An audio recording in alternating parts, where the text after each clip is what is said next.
Hello नमस्कार हजुर।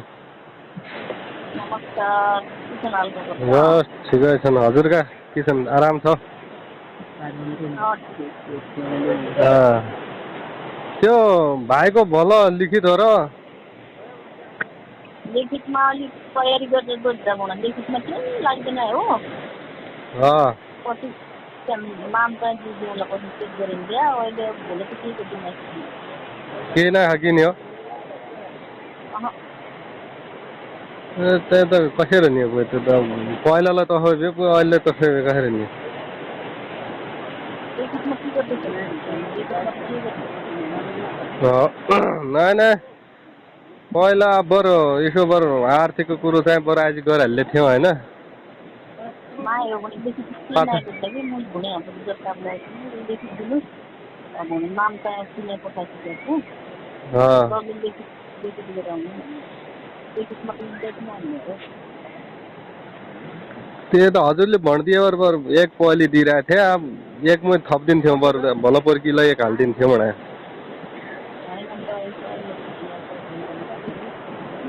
हजुर लिखितमा अप्रोच गर्नुपर्छ भन्ने मान्छे त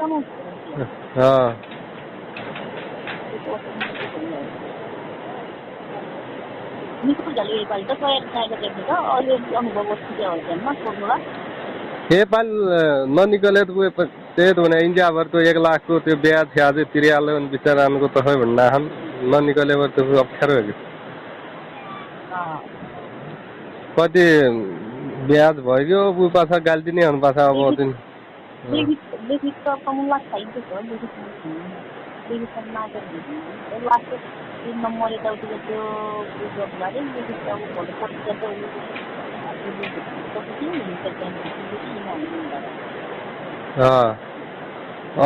कौन मेजर साहब अन्त कौन भन्ने मेजर नहेर्नु मेजर हेर्नु चाहिँ प्रस्ताव हो त्यसपछि अहिले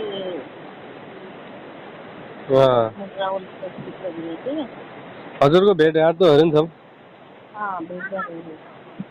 ल त्यो केही सकिँदैन। लिखितमा चाहिँ अलिक राम्रो तयारी गर्नु हुँदैन। पढा गरेर चाहिँ हुनुपर्छ। पढा अनुभव गरेर होला नि हजुर त त्यो पढ्ने धेरै हुना अब कति भन्ने त फाइल हाल्ला कसरी आफ्नै मान्छे व्यवहार हुने कोही कति नजान्नेलाई निकाल्दै हुना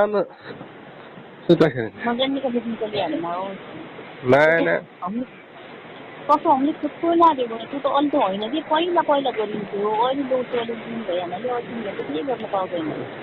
त्यो भइहाल्यो लास्टतिर 1 दिन मात्रै तलमाथि गर्ने अन्तिममा काटी चेक गरेर राखेको थियो भने लोसो इन्डिया चाहिँ हो। अब त्यो भलो परीक्षामा पिसो अनि भन्ने नआइरहेको हुने त हेर्न त्यो उनले भनिरहेको त्यो भए त त्यही त भने लिखितमा गर्नु नसक्दै भइहाल्यो अब उसले त अतिर त कटाइहाल्छ आफै कटाइहाल्छ खालि पैसा दिन पुरै नआइरह्यो खालि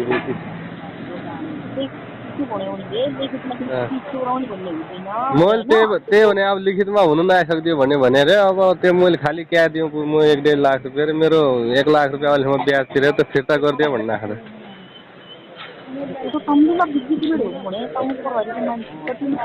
लिखितमा चोराउने हुँदैन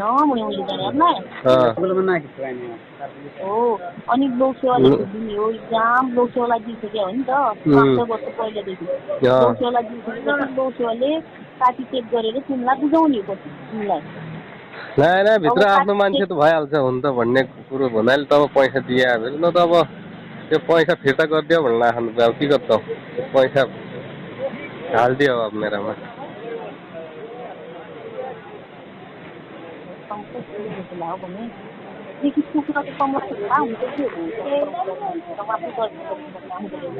लिखित अब लिखित निकाल्नु अब उसलाई अप्ठ्यारो भयो त अब के गर्दै अब उसले नसक्दै चोराउने सक्दैन भने त्यो त लोकसेवाले लिया हो नि त 4-5 वर्ष पहिलादेखि लोकसेवाले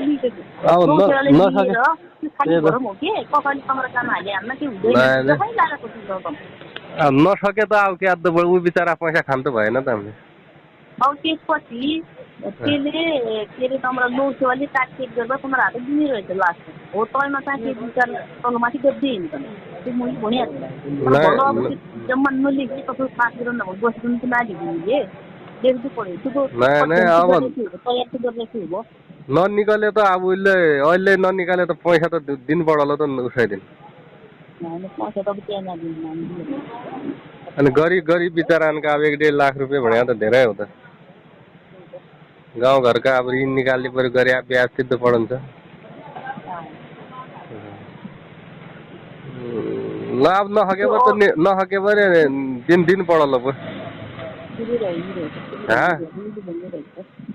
त्यहाँ पासा अहिलेसम्म पहिलेलाई मैले अस्तिलाई मैले अलि त राम्रो तरिकाले त्यहाँ उ गरेँ भयो नि अब के विचार तलमाथि गर्न लाग्छ त साथीसँग हात दिने भनेर इन्डिया नम्बर चढाउनु यहाँ इन्डिया मैले त्यही त अब त्यहाँ आफै त्यो